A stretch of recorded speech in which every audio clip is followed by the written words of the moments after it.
Hi guys, Kim here with YugaTech, and a couple of days ago, Xiaomi released the Mi A2 and the Mi A2 Lite in Madrid. You've watched our unboxing and hands-on on the Mi A2, now it's about time to check out the lesser spec Mi A2 Lite.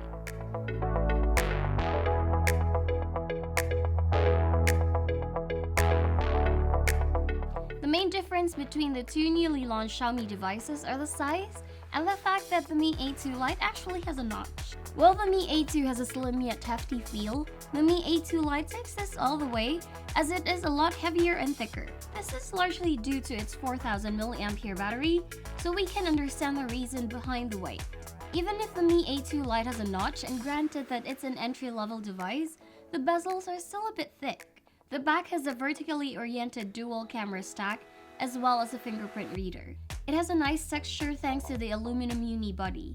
The fingerprint reader is in a very comfortable spot, and the camera bump is not as significant as the one on the Mi A2. Up front is a 5.84-inch Full HD Plus 19:9 display. The slightly smaller screen size makes it more comfortable to use for people with smaller hands and also increases pixel density by a tad.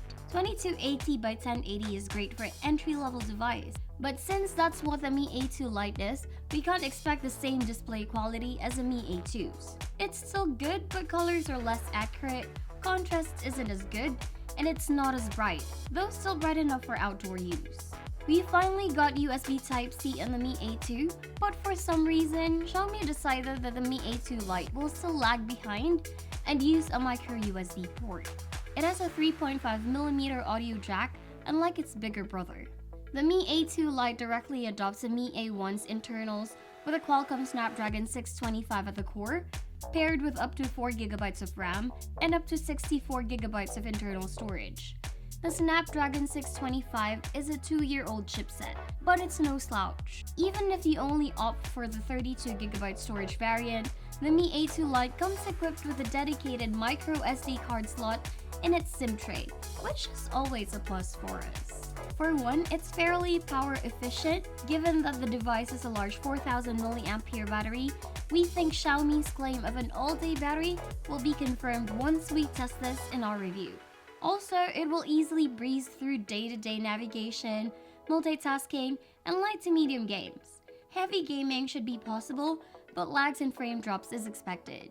We'll have all the actual performance numbers in our full review. The Mi A2 Lite is technically Xiaomi's third Android One smartphone now.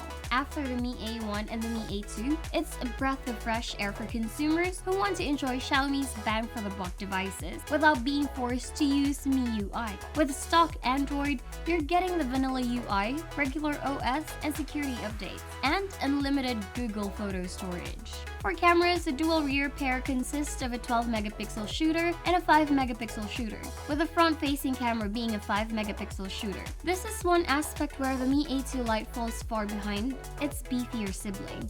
The Mi A2 Lite's cameras still do use Xiaomi's camera AI though. We can still expect some intelligent scene detection and post-processing. What Xiaomi did with their launch in Madrid is quite interesting, as they didn't only launch a Mi A1's direct successor, but also a descendant of sorts. The Mi A1 is a solid smartphone, so we can say we're really into the Mi A2 Lite.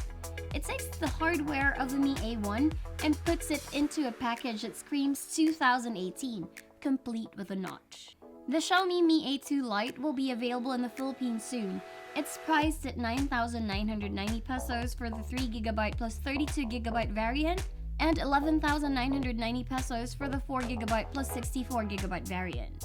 And there you go. If you like this video, give it a thumbs up, consider subscribing to our YouTube channel for more content, and don't forget to hit that bell icon to be notified of our future uploads.